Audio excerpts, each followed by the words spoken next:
सबसे सुहाने पल हैं जिंदगी के। मिलन सिंधु में जब समाए हुए हैं, समाए हुए हैं। ज़माना तो क्या तेरी यादों में भगवन, ये तन मन भी अपना भुलाए हुए हैं, भुलाए हुए हैं। ये सबसे सुहाने पल हैं जिंदगी के।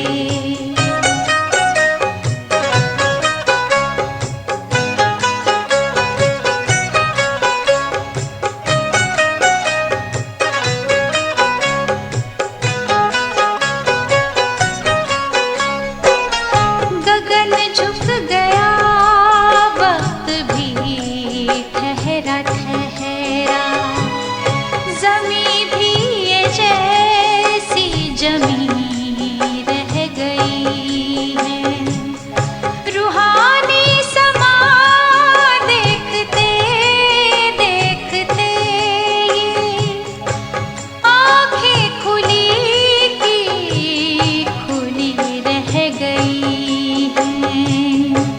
दृष्टि से सृष्टि बदल कर हमारी, सितारों से दामन सजाए हुए हैं, सजाए हुए हैं।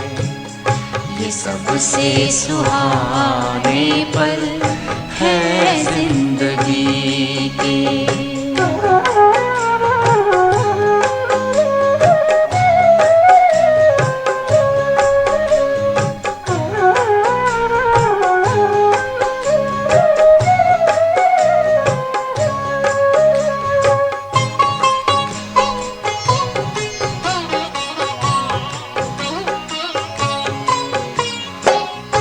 घड़िए बड़ी 100 बरस की उम्र से, होते निहाल तेरी जब नजर से। ये जादू नहीं तो भला और क्या है, कि मिलते उधर हम गुजरते जिधर से। हम खो गए हैं नयन में तुम्हारे, जो चित को हमारे चुराए हुए हैं, चुराए हुए हैं। ये सबसे सुहाने पल हैं जिंदगी के।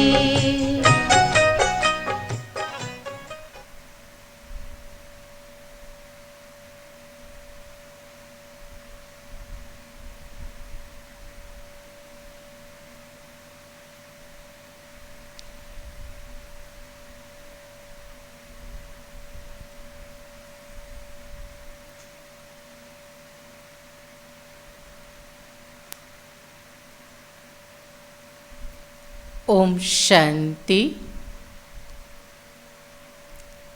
सभी मिलकर 3 बारी ओम शांति करेंगे।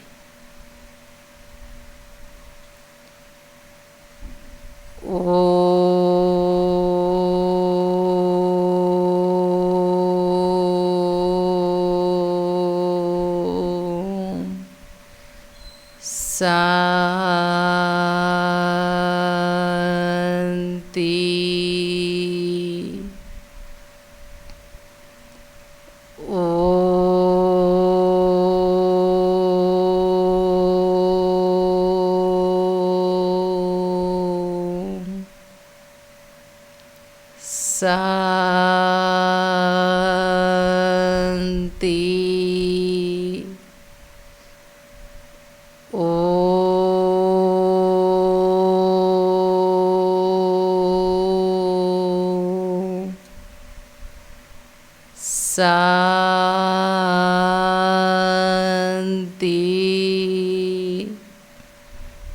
ओम शांति।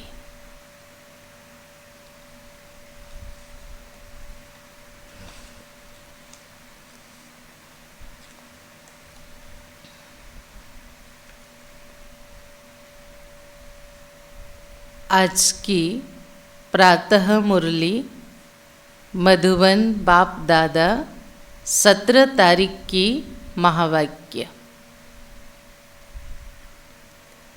बाप दादा कहते, मीठे बच्चे, तुम्हें इस पुरुषोत्तम संगम युग पर ही मीठे बच्चे, तुम्हें इस पुरुषोत्तम संगम युग पर ही उत्तम से उत्तम पुरुष बनना है। उत्तम से उत्तम पुरुष बनना है। सबसे उत्तम पुरुष हैं यह लक्ष्मी नारायण। तो सुना बाबा के महावाक्य, तुम्हें इस पुरुषोत्तम संगम युग पर ही उत्तम से उत्तम पुरुष बनना है। सबसे उत्तम पुरुष हैं यह लक्ष्मी नारायण। प्रश्न है आज की मुरली की, तुम बच्चे बाप के साथ साथ कौन सा एक गुप्त कार्य कर रहे हो? तुम बच्चे बाप के साथ साथ कौन सा एक गुप्त कार्य कर रहे हो?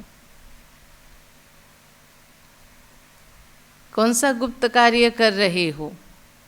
तो बाप दादा उत्तर में कहते, आदि सनातन देवी देवता धर्म और दैवी राजधानी की स्थापना। क्या सुना? आदि सनातन देवी देवता धर्म और दैवी राजधानी की स्थापना तुम बाप के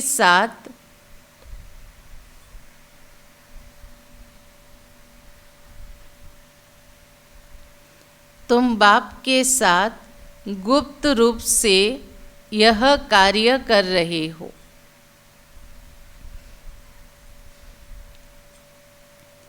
बाप बागवान है जो आकर कांटों के जंगल को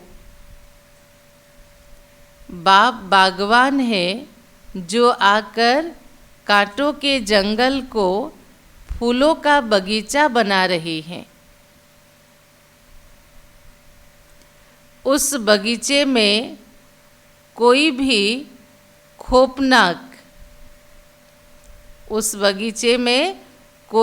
खोपनाक दुख देने वाली चीजें होती नहीं।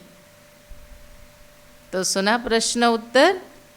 आदि सनातन देवी देवता धर्म और दैवी राजधानी की स्थापना।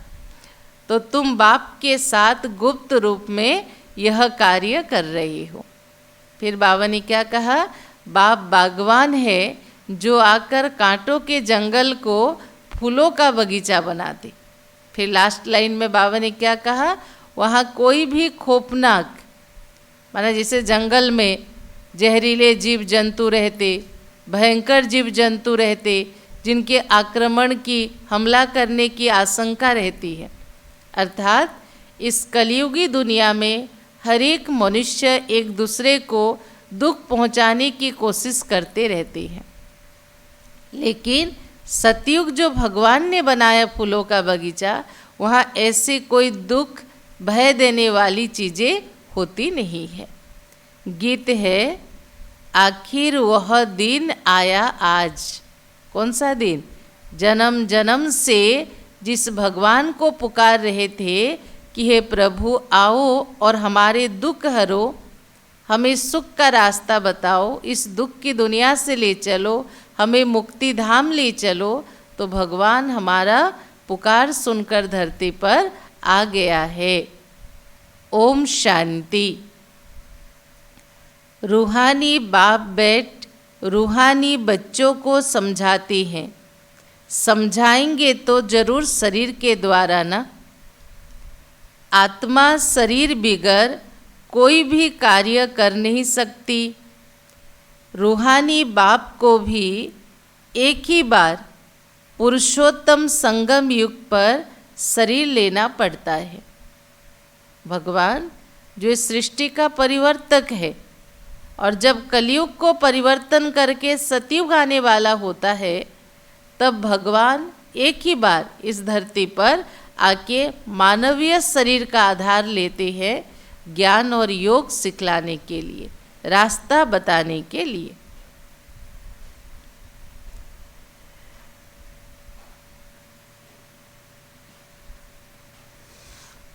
यह संगम युग भी है, इनको पुरुषोत्तम युग भी कहेंगे, क्योंकि इस संगम युग के बाद फिर सतयुग आता है।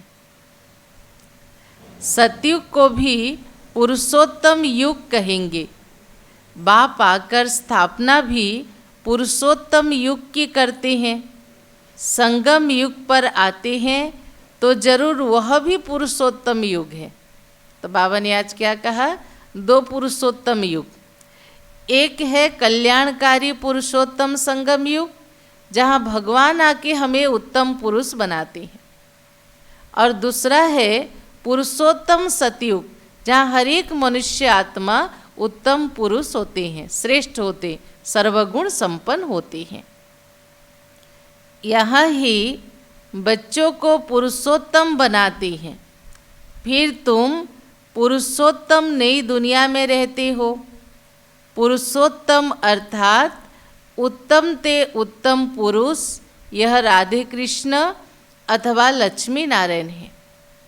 यह ज्ञान भी तुमको है और धर्म वाले भी मानेंगे बरोबर, यह हेबिन के मालिक थे।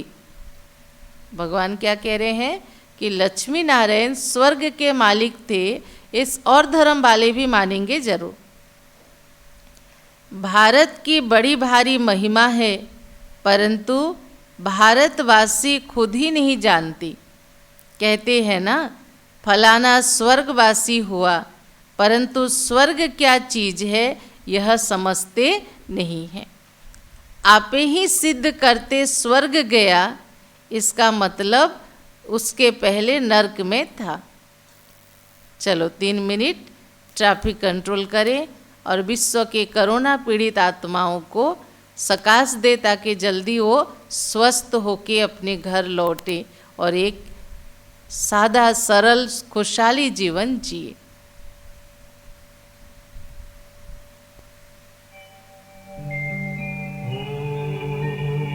शांति शांति ओम शांति शांति। अंतर मन में ज्योति जगा लो, होगा दूर अंधेरा।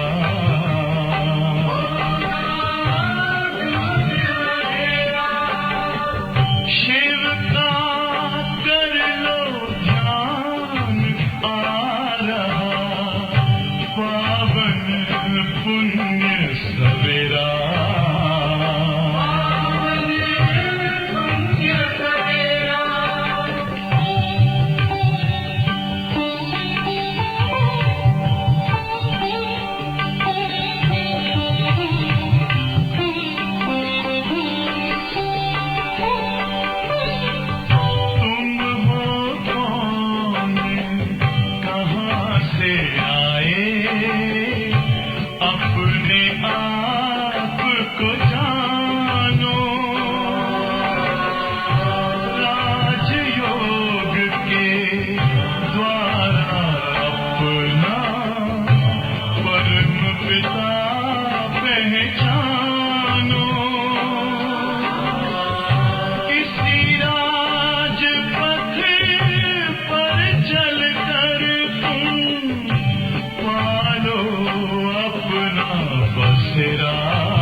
ज्योति जगा लो, होगा दूर अंधेरा। ओम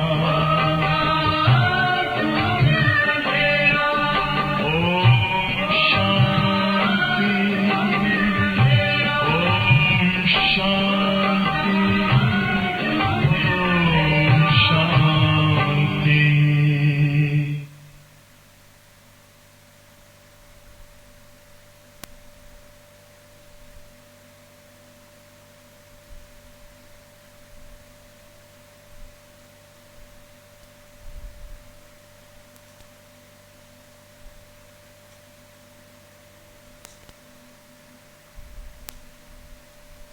ओम शांति।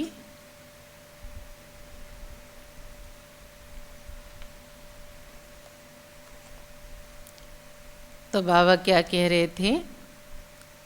कहते भी है ना, फलाना स्वर्गवासी हुआ, परंतु स्वर्ग क्या चीज़ है यह समझते नहीं है। आप ही सिद्ध करते हैं स्वर्ग गया, इसका मतलब है नरक में था। हेबिन तो जब बाप स्थापन करे तब हो, वह तो नई दुनिया को ही कहा जाता। किसको? हेबिन। दो चीज़ें हैं ना, या तो स्वर्ग या तो नरक। मनुष्य तो स्वर्ग को लाखों वर्ष कह देती हैं। तुम बच्चे समझते हो कल स्वर्ग था, इन्हों की राजाई थी, फिर हम अभी बाप से वह वर्षा ले रहे हैं। बाप कहते, मीठे लाडले बच्चे, तुम्हारी आत्मा पतित है, इसलिए हेल में ही है। कहते भी हैं अभी कलयुग के 40,000 वर्ष बाकी है। साधु संत विद्वान पंडित क्या कहते हैं? अभी कलयुग के 40,000 वर्ष बाकी है। तो जरूर सभी को कलयुग के वासी कहेंगे। पुरानी दुनिया में है ना, मनुष्य बेचारे घोर अंधियारे में है। पिछाड़ी में जब आग लगेगी तो यह सब खत्म हो जाएंगे। अभी हम कितने जगाने की कोशिश करते हैं कि अभी कलयुग खत्म होने वाला है, भगवान धरती पर आ चुका है, हमारे जन्म जन्म का भाग्य बना रहा है, हमें पवित्र बनने की शिक्षा दे रहा है, हमें मुक्ति जीवन मुक्ति की राह बता रहा है। तो लोग समझते नहीं, लेकिन जब वो अज्ञान नींद से जागेंगे तब उनके हाथ में कुछ होगा नहीं। तुम्हारी प्रीत बुद्धि है, नंबरवार पुरुषार्थ अनुसार। जितना प्रीत बुद्धि होगी उतना उच्च पद पाएंगे। सवेरे उठकर बहुत प्यार से बाप को याद करना है।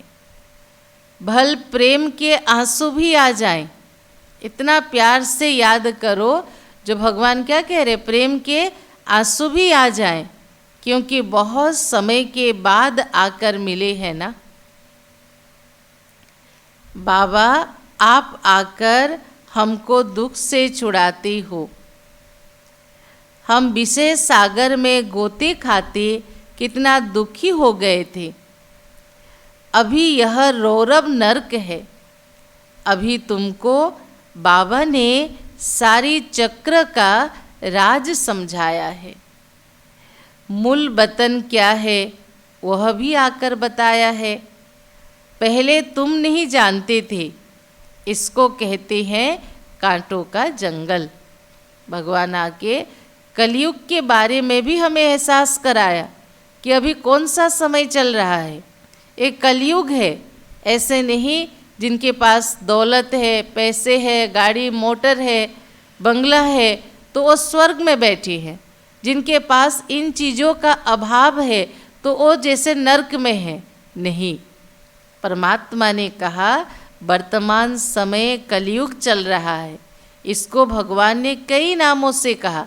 पुरानी दुनिया कांटों का जंगल, रौरव नरक बन गया है। अभी तुमको बाबा ने सारे चक्र का राज समझाया। पहले तुम नहीं जानते थे, इसको कहते ही हैं कांटों का जंगल। स्वर्ग को कहा जाता गार्डन ऑफ अल्लाह।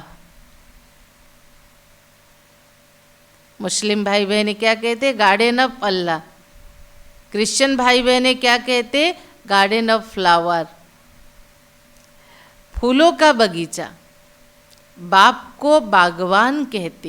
ये संसार अगर एक फूलों का बगीचा है तो इस बगीचा का मालिक परमात्मा है। तुमको फूल से फिर कांटा कौन बनाते हैं? रावण। तुम बच्चे समझते हो भारत फूलों का बगीचा था, अब जंगल है। जंगल में जानवर बिच्छू आदि रहते ना। सतयुग में कोई खौफनाक जानवर आदि नहीं होते। अभी भी जंगल में सांप, बिच्छू, कितने चीज़ होते हैं जो नुकसान पहुंचाते। और इसको अगर हम भाव में ले जाएं कि कलयुग में भी ऐसे लोग हैं जो सांप से भी जहरीला है, बिच्छू से भी जहरीला है।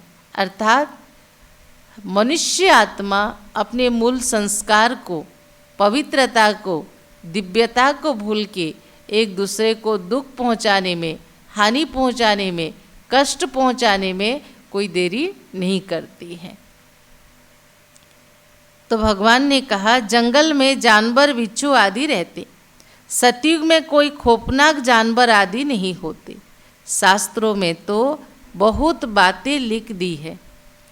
कृष्ण को सर्प ने डसा, यह हुआ।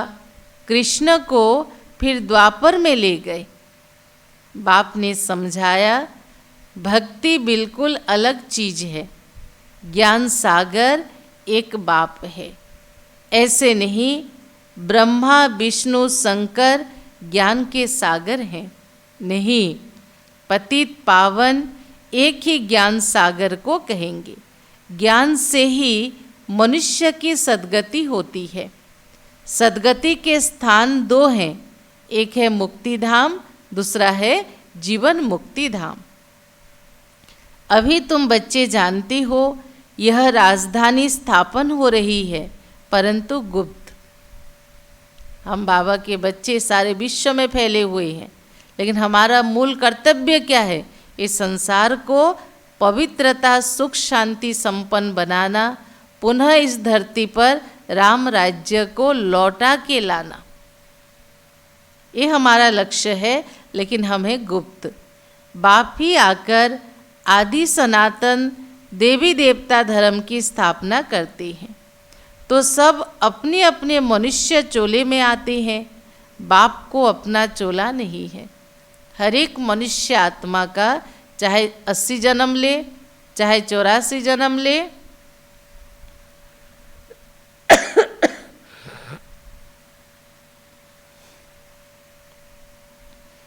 चाहे 60 जन्म ले, चाहे 70 जन्म ले, पर हर एक मनुष्य आत्मा की अपना अपना शरीर होता है।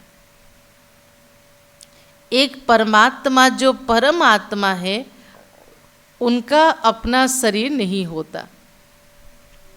तो फिर वो कैसे आते हैं? और दूसरे मानवीय तन में आते हैं।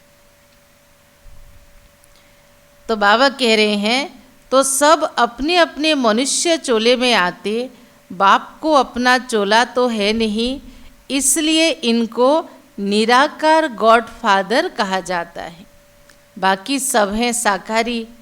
इनको कहा जाता इनकॉर्पोरियल गॉड फादर, इनकॉर्पोरियल आत्माओं का, निराकारी आत्माओं का निराकारी पिता। तुम आत्माएं भी वहाँ निराकारी दुनिया में रहती हो, बाप भी वहाँ रहते हैं, परंतु इनकॉर्पोरियल गॉड फादर इनकॉर्पोरियल दुनिया में रहते हैं। बाप ही आकर आदि सनातन देवी देवता धर्म की स्थापना करती हैं। मूल वतन में तो कोई दुख नहीं, तो बाप कहते तुम्हारा कल्याण एक ही बात में है। कौन सी बात है वो जिसमें हमारा कल्याण होगा? ज़्यादा विस्तार में नहीं जाके उस सार की बात है, बाप को याद करो मन मना भव।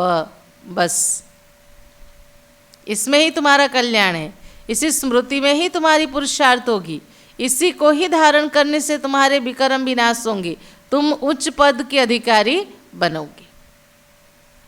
बाप का बच्चा बना, बच्चे को वर्षा अंडरस्टूड है, अर्थात घर में बच्चा पैदा हुआ तो स्वतः वो माता पिता के वर्षे के अधिकारी होते हैं।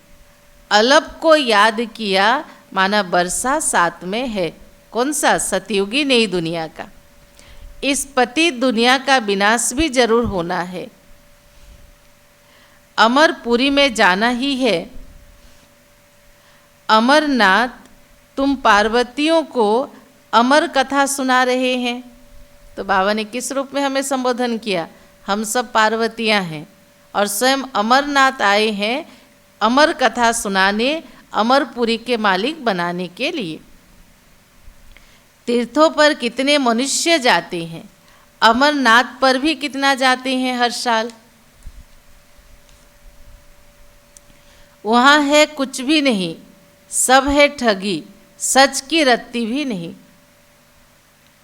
है ना? इतना बड़ा सत्य परमात्मा कह रहे हैं कि जब तक तुम अमरनाथ परमात्मा के सत्य परिचय से अवगत नहीं हो, अमर आत्मा को तुमने नहीं पहचाना, तब तक अमरनाथ जाकर भी अमरपुरी के मालिक नहीं बन सकते।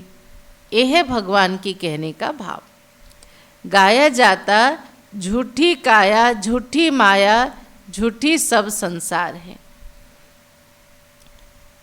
इसका अर्थ भी होना चाहिए, यहाँ सब कुछ झूठ है। यह भी ज्ञान की बात है। ऐसे नहीं कि ग्लास को ग्लास कहना झूठ है। झूठ किसके लिए परमात्मा कहा? कई सारे झूठ को हमने पकड़ के रखा। आत्मा के बदले शरीर समझा झूठ है। भगवान एक के बदले अनेक समझा झूठ है। परमात्मा निराकार दुनिया के निवासी, ब्रह्मलोक के निवासी हैं, उसके बदले सर्वव्यापी कहा, ये झूठ है। आत्मा जन्म मरण के चक्र में आती है और मनुष्य की चोला लेती, पशु पंछियों की चोला नहीं लेती, ये झूठ था। पहले पशु पंछियों की चोला नहीं लेती। आत्मा निर्लेप है, ये कहना झूठ है। तो इस रीति से भगवान कहा झूठ क्या है? इसका अर्थ नहीं ग्लास को ग्लास कहना झूठ है। बाकी भगवान के बारे में जो कुछ बोलते वो सब झूठ है। सुना? झूठ के अर्थ परमात्मा ने क्या कहा? ईश्वर के सत्य परिचय के बारे में जो कुछ मनुष्य कहते अपनी मन बुद्धि के द्वारा, वो झूठ है। क्योंकि ईश्वर जो स्वयंभू है, वो स्वयं इस धरती पर आकर, भूमंडल पर आकर अपना सत्य परिचय बच्चों को देते हैं। जब तक वो अपना परिचय ना दे, दुनिया में कोई भी उनको पहचान नहीं सकते। सच बोलने वाला एक ही बाप है। अभी तुम जानती हो, बाबा आकर सच्ची सच्ची सत्यनारायण की कथा सुनाते हैं। झूठे हीरे मोती भी होते हैं। आजकल झूठ का बहुत शो है। उनकी चमक ऐसी होती कि सच्चे से भी अच्छे लगते हैं। लेकिन एक कहावत है ना, हर चमकती हुई चीज़ हीरा नहीं होती। कांच की चमक होती पर वो जल्दी गर्म हो जाता। जो सच्ची हीरा होता वो कभी गर्म नहीं होता। ये उसकी परख है। तो आजकल इमिटेशन ज्वेलरी बहुत निकल गए, जो ओरिजिनल से भी बहुत सुंदर लगते हैं, लेकिन ओरिजिनल ही होता है। बहुत झूठे पत्थर पहले नहीं थे, पिछाड़ी में विलायत से आए हैं ये सब। झूठे सच्चे साथ मिला दो तो पता ना पड़े कि सच कौन सा है, झूठ कौन सा है। फिर ऐसी चीज़ें भी निकली जिससे परखते भी हैं। झूठ भी निकला तो झूठ को परखने की मशीन भी निकाला उन्होंने। फिर मोती भी ऐसे झूठे निकले जो जरा भी पता नहीं पड़ सकता। अभी तुम बच्चों को कोई संशय नहीं रहता। संशय वाले फिर यहाँ आते नहीं। जो निश्चय बुद्धि है वही यहाँ आएंगे। जिनको संशय होगा वो फिर बाबा के घर आ नहीं सकते। प्रदर्शनी में कितने ढेर आते। बाप कहते अब बड़े बड़े दुकान निकालो, यह एक ही तुम्हारा सच्चा दुकान है। तुम सच्ची दुकान खोलते हो। बड़े बड़े सन्यासियों के बड़े बड़े दुकान होते जहाँ बड़े बड़े मनुष्य जाते हैं।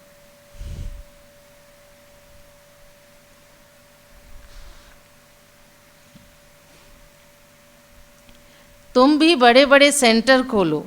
भक्ति मार्ग की सामग्री बिल्कुल अलग है। ऐसे नहीं कहेंगे कि भक्ति शुरू से चली आई, नहीं। सतयुग त्रेता में भक्ति होती नहीं, भक्ति तो द्वापर युग से शुरू हुआ। ज्ञान से सद्गति अर्थात दिन होती है। वहाँ संपूर्ण निर्विकारी विश्व के मालिक थे। मनुष्य को यह भी पता नहीं कि यह लक्ष्मी नारायण विश्व के मालिक थे। सूर्यवंशी और चंद्रवंशी और कोई धर्म होता नहीं। तो बच्चों ने गीत सुना, तुम समझते हो ना, आखिर वह दिन आया संगम का आज। कौन से दिन का इंतजार? संगम युग, जब भगवान धरती पर अवतरित होते। तो आखिर वह दिन आया आज संगम का, जो हम आकर अपने बेहद के बाप से मिले हैं। बेहद का बरसा लेने के लिए पुरुषार्थ करते हैं। सतयुग में तो ऐसे नहीं कहेंगे आखिर वह दिन आया आज, क्योंकि वहाँ तो इंतजार भी नहीं करते, ना पाने की चाहत होती। वहाँ तो सब कुछ भरपूर होगा, तो इंतजार की तो कोई प्रश्न ही नहीं, प्रार्थना करने की तो कोई दरकार ही नहीं रहती है। वो लोग समझते बहुत अनाज होगा, यह होगा।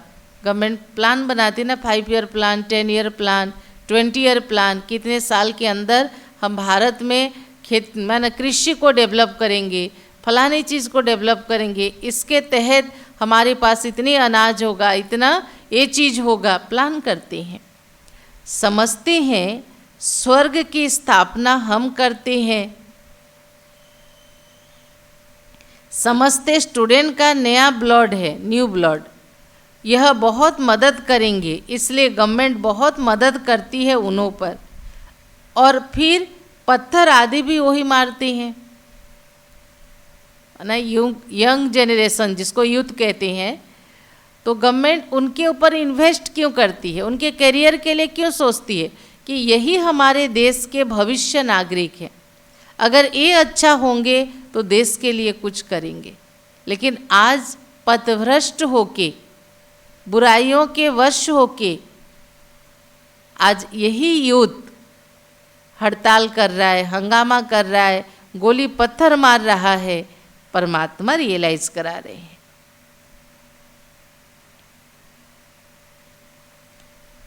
तो बाबा कह रहे हैं और फिर पत्थर आदि भी वही मारते। हंगामा मचाने में पहले स्टूडेंट ही आगे रहते। वह बड़े होशियार होते क्योंकि उनका न्यू ब्लड होता है।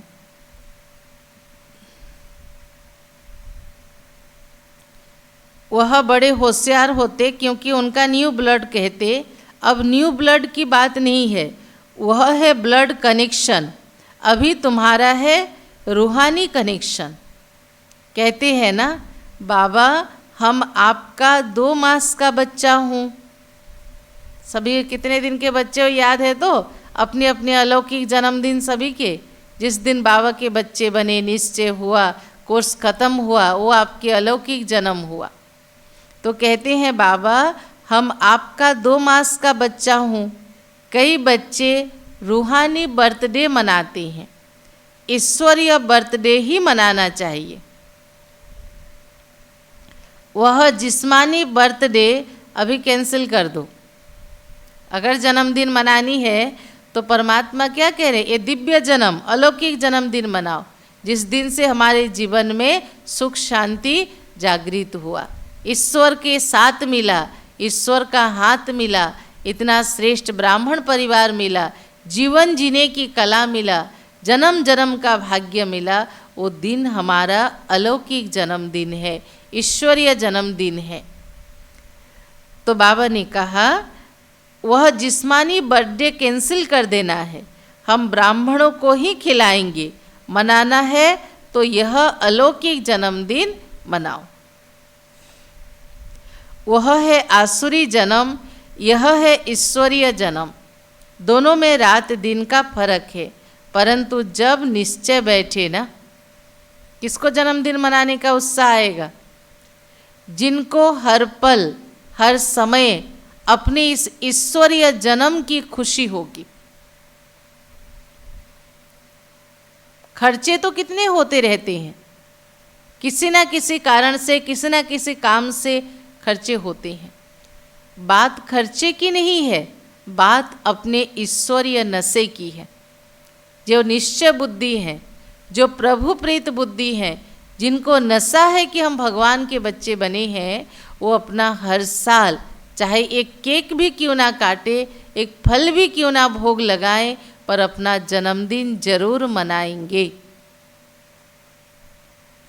तो बाबा ने कहा देखो, रात दिन का दोनों में फर्क है, आसुरी जन्म और ईश्वरीय जन्म। परंतु जब निश्चय में बैठे, ऐसे नहीं ईश्वरीय जन्म मनाकर फिर जाकर आसुरी जन्म में पड़े, ऐसा भी होता है।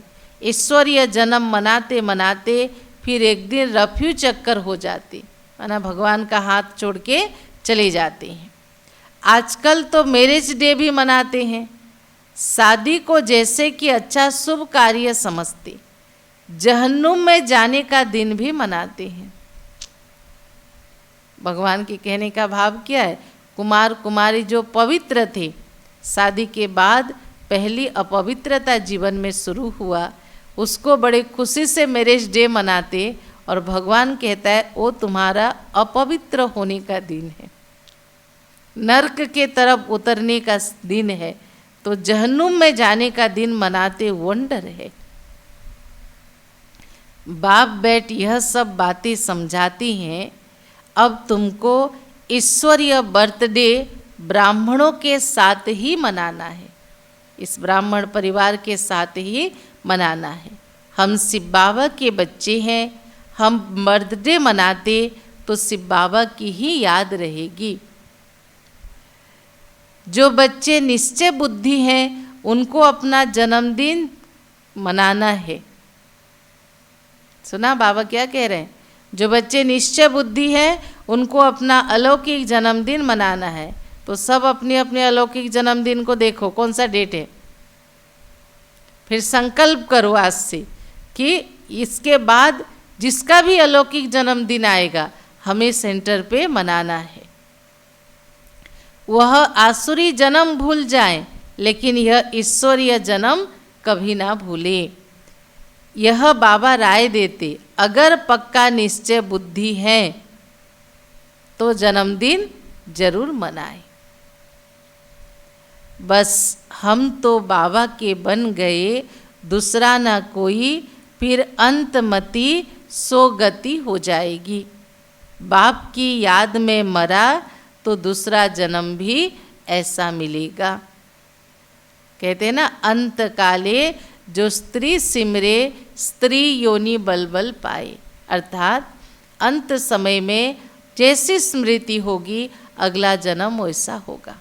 लेकिन उस स्मृति का आधार क्या है? पूरी जीवन भर की अभ्यास। तो अंत में अगर हम बाबा की याद में शरीर छोड़ेंगे, तो दूसरा जन्म भी हमारे अच्छे घर में, अच्छे परिवार में होगा। इसीलिए लिखा है, अंतकाल जो स्त्री सिमरे, यह ग्रंथ में है। यहाँ फिर कहते, अंत समय गंगा का तट हो, गंगा जल मुख में हो, हरि नाम स्मृति में हो, और प्राण तन से निकले। यह सब है भक्ति मार्ग की बातें। तुमको बाबा कहते, शरीर छूटे तो भी स्वदर्शन चक्रधारी होके, अर्थात आत्मचिंतन के साथ, आत्मस्मृति के साथ, बाबा की याद में रह के छूटे। बुद्धि में बाप और चक्र याद हो, सो जरूर जब पुरुषार्थ करते रहेंगे तब अंत काल में याद आएगा। जीवन भर नहीं किया तो अंत में याद आएगा बाबा के बच्चे बन गए, नहीं। हमें रोज के दिनचर्या की स्मृति अंत में याद दिलाएगी कि बाबा की याद में हमको शरीर छोड़ना है। अपने को आत्मा समझो और बाप को याद करो, क्योंकि तुम बच्चों को अब वापिस जाना है अशरीरी होकर। यहाँ पाठ बजाते बजाते शतो प्रधान से तमो प्रधान बने हो, अब फिर शतो प्रधान बनना है। इस समय आत्मा ही इम्प्योर है, तो शरीर प्योर कैसे मिल सकेगा? बाबा ने बहुत मिसाल समझाई है, फिर भी जोहरी है ना। खाद जेबर में नहीं सोने में पड़ती है, खाद जेबर में नहीं सोने में पड़ती है। 24 कैरेट से 22 कैरेट बनाना होगा तो सोने में थोड़ा चांदी मिला देते हैं। अभी तो सोना है नहीं, सबसे लेते रहते। आजकल नोट भी देखो कैसे बनाते, कागज की भी नहीं। बच्चे समझते कल्प कल्प ऐसा होता आया है, पूरी जांच रखते हैं, लॉकर्स आदि खुलवाते हैं। जैसे किसकी तलाशी आदि ली जाती ना, तो गायन है, किसकी दबी रहेगी धूल में, किसकी राजा खाए, किसकी चोर लूटे, किसकी जलाए आग, सफल उनका होए जो प्रभु सेवा में लगाए। आग भी जोर से लगेगी, तुम बच्चे जानते हो, यह सब होना ही है। इसलिए बेग बेगेज तुम भविष्य के लिए तैयार कर रहे हो। हमको पहले से पता है कि अंत में सब कुछ होगा, क्योंकि अभी परिवर्तन का समय चल रहा है। इसलिए हम अपना बेग और बेगेज अर्थात इस दुनिया से मन बुद्धि को समेट के ईश्वर से लगाने का पुरुषार्थ कर रहे हैं, और बेगेज माना हम अपने पुण्य कर्म का भी पूंजी जमा कर रहे हैं। और कोई को मालूम थोड़ी है, तुमको ही वर्षा मिलता है 21 जन्म के लिए।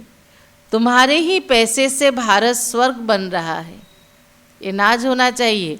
हम बाबा के बच्चों के पवित्र तन मन धन से ये भारत स्वर्ग बन रहा है, जिसमें फिर तुम ही निवास करोगे। तुम बच्चे अपने ही पुरुषार्थ से आपे ही राज तिलक लेते हो। गरीब निवाज बाबा स्वर्ग का मालिक बनाने आए हैं। सुना बाबा क्या कह रहे हैं?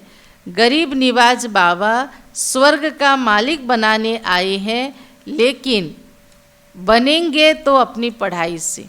बाबा तथास्तु करेगा, आप बनोगे नहीं। ईश्वरीय पढ़ाई पढ़नी पड़ेगी, इसको जीवन में धारणा करनी पड़ेगी।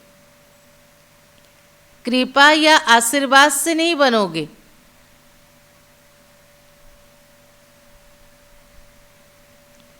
टीचर का तो पढ़ाना धर्म है, कृपा की बात नहीं। टीचर को गवर्नमेंट से पगार मिलती सो तो जरूर पढ़ाएंगे ना, इतना बड़ा इजाफा मिलता, पद्मा पदम पति बनती हो। बाबा क्या कह रहे हैं? वहाँ लौकिक स्कूल में टीचर को पढ़ाई के लिए पगार मिलता है तो पढ़ाएंगे जरूर। यहाँ स्वयं भगवान तुम्हें पढ़ाते, जिससे तुम पद्मा पदम पति बनते हो, तो पढ़ाई पर ध्यान देना पड़ेगा। इसलिए कृष्ण के पाँव में पद्म की निशानी दिखाई है। तुम यहाँ आए हो भविष्य में पद्म पति बनने।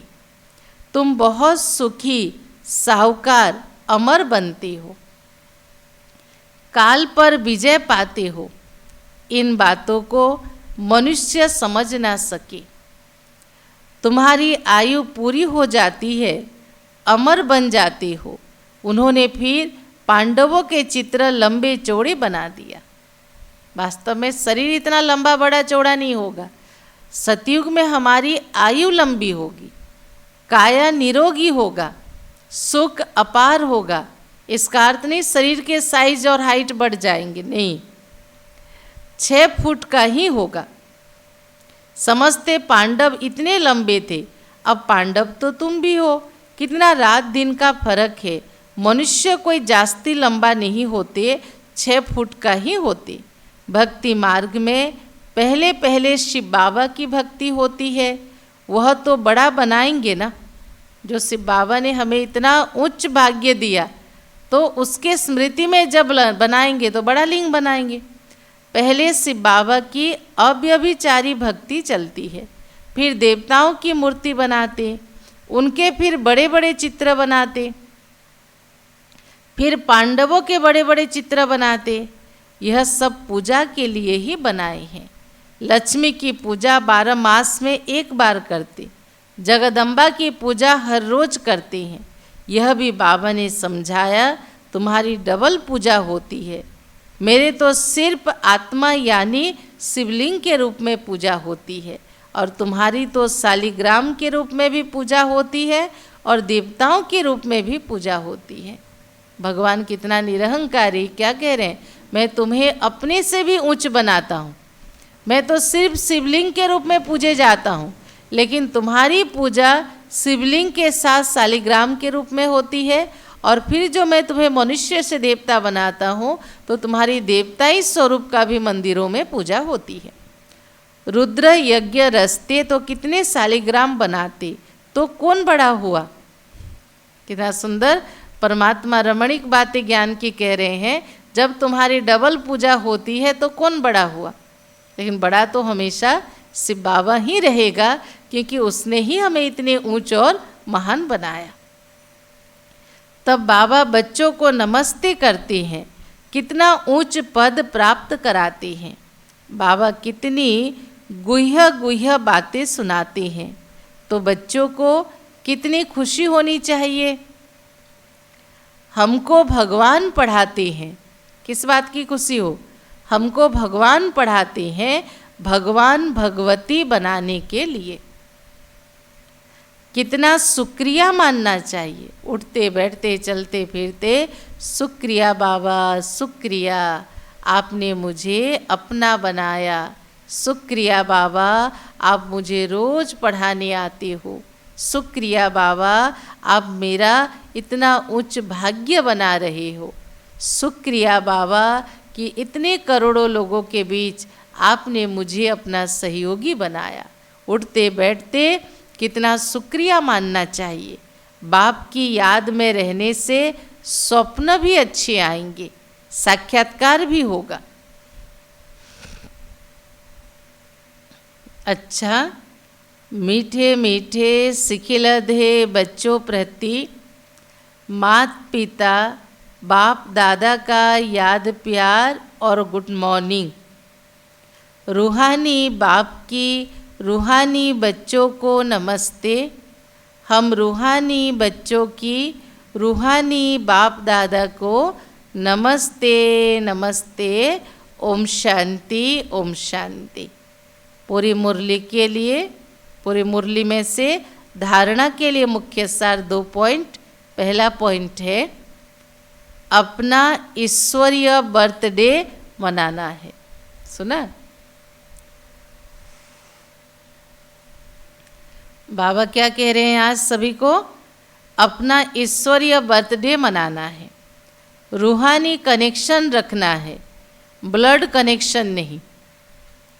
आसुरी जिस्मानी बर्थडे भी कैंसिल करना है, वह फिर याद भी ना आए। नोट करें सभी, अपना ईश्वरीय बर्थडे मनाना है, रूहानी कनेक्शन रखना है,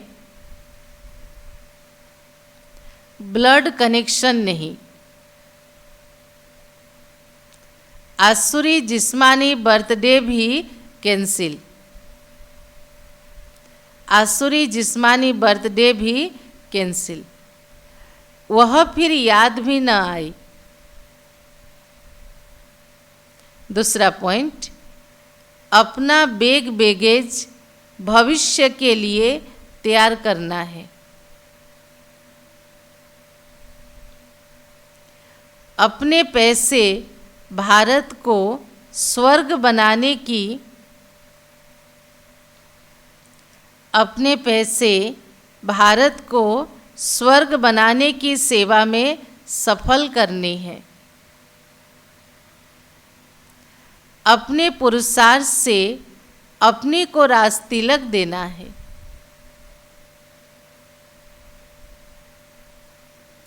आज की वरदान नोट करें सभी। स्मृति का स्विच ऑन कर, स्मृति का स्विच ऑन कर सेकंड में अशरीरी स्थिति का अनुभव करने वाले, स्मृति का स्विच ऑन कर सेकंड में अशरीरी स्थिति का अनुभव करने वाले प्रीत बुद्धि भव। विस्तार है, जहाँ प्रभु प्रीत है वहाँ अशरीरी बनना एक सेकंड के खेल के समान है। भक्ति में दिखाया ना, जब नाम संकीर्तन करते हैं, हरे कृष्ण हरे कृष्ण हरे रामा, इतने विभोर हो जाते जो उनको शरीर के सुध बुध नहीं रहता, कई बार तो गिर पड़ते हैं। तो ये तो ज्ञान युक्त स्थिति है। जहाँ प्रभु प्रीत है वहाँ शरीर से अलग अशरीरी बनना एक सेकंड के खेल के समान है। जैसे स्विच ऑन करते ही अंधकार समाप्त हो जाता है। क्लासरूम पूरा अंधेरा है, आया एक स्विच ऑन किया, उजाला हो जाता है। ऐसे प्रीत बुद्धि बन स्मृति का स्विच ऑन करो तो देह और देह की दुनिया की स्मृति का स्विच ऑफ हो जाएगा। प्रीत बुद्धि बन स्मृति का स्विच ऑन करो। मैं कौन हूँ? मैं देह नहीं, मैं आत्मा हूँ। ये स्विच ऑन करो तो देह और देह की दुनिया की स्मृति का स्विच ऑफ हो जाएगा। यह सेकंड का खेल है। मुख से बाबा कहने में भी टाइम लगता है। कितनी सुंदर लाइन बाबा ने कहा, मुख से बाबा कहोगे तो भी टाइम लगेगा उस शब्द बाहर सुनाई देने में, लेकिन स्मृति में लाने में टाइम नहीं लगता। यह बाबा शब्द ही पुरानी दुनिया को भूलने का आत्मिक बॉम्ब है। तो एक बार और ध्यान से सुने। स्मृति का स्विच ऑन कर सेकेंड में अशरीरी स्थिति का अनुभव करने वाले प्रीत बुद्धि भव। जहाँ प्रभु प्रीत है वहाँ अशरीरी बनना एक सेकेंड के खेल के समान है। जैसे स्विच ऑन करते ही अंधकार समाप्त हो जाता, ऐसे प्रीत बुद्धि बन स्मृति का स्विच ऑन करो तो देह और देह की दुनिया की स्मृति का स्विच ऑफ हो जाएगा। यह सेकंड का खेल है। मुख से बाबा कहने में भी टाइम लगता है, लेकिन स्मृति में लाने में टाइम नहीं लगता। यह बाबा शब्द ही पुरानी दुनिया को भूलने का आत्मिक बॉम्ब है। स्लोगन, देह भान की मिट्टी के बोझ से परे रहो। देह भान क्या है? मिट्टी। तो देह भान की मिट्टी के बोझ से परे रहो तो डबल लाइट फरिश्ता बन जाएंगे। तो डबल लाइट फरिश्ता बन जाएंगे। तो सुना बाबा की मुरली, क्या सुनाया बाबा ने आज? सभी को याद रहा? ये पढ़ाई है, पढ़ाई में कृपा आदि की बात नहीं। और इस पढ़ाई से हम पद्मा पदम पति बनते हैं। तो पढ़ाई पर कितना ध्यान देना चाहिए। फिर बाबा ने कहा, तुम बच्चे परमात्मा के साथ कौन सा गुप्त कार्य में लगे हो? तो गुप्त कार्य का नाम है आदि सनातन देवी देवता धर्म की स्थापना और दैवी राजधानी की स्थापना। फिर बाबा ने कहा, आखिर वह दिन आया आज। कौन सा दिन? संगम का, जब परमात्मा ब्रह्मा तन में आकर हमें वर्षे के अधिकारी बना रहे हैं, हमें ज्ञान की रोशनी दे रहे हैं, हमारे जन्म जन्म के भाग्य बना रहे हैं। अच्छा, ओम शांति। चलो सभी अपने अपने घरों में बाप दादा को सद्गुरुवार की भोग स्वीकार कराएं। और साथ ही साथ आज 17 सितंबर है, विश्वकर्मा दिवस है। विश्वकर्मा हमारा शिव बाबा भी है तो ब्रह्मा बाबा भी है। शिव बाबा आए हैं विश्व को बदलने के लिए और उस कार्य में सहयोगी बने ब्रह्मा बाबा। और जिनकी यादगार ब्रह्मा के रूप में तो पूजा नहीं होती पर विश्वकर्मा के रूप में पूजा होती है। तो आज सभी अपने सम्मान लो। सिर्फ एक विश्वकर्मा नहीं, हम सब विश्वकर्मा हैं और बाबा के साथ इस दुनिया को बदलकर नई दुनिया बनाने में लगे हैं। इसलिए जो आज गुप्त कार्य कहा वो दिन भर याद रहे। मैं कोई साधारण आत्मा नहीं हूँ, मैं इस विश्व के परिवर्तक के सहयोगी आत्मा हूँ। अच्छा, ओम शांति।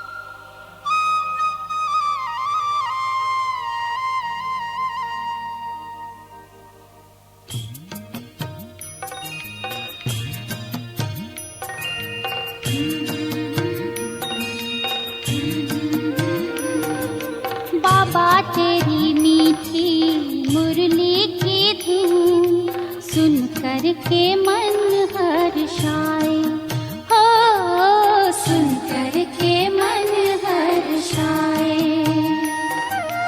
बाबा तेरी मीठी मुरली की धुन सुन कर के मन हर्षाए, हो सुन कर के मन हर्षाए। रास रचाए साथ तुम्हारे, रास रचाए साथ तुम्हारे, झूम झूम दिल ये गाए, हो झूम झूम दिल ये गाए। बाबा तेरी मीठी मुरली की धुन सुन कर के मन हर्षाए।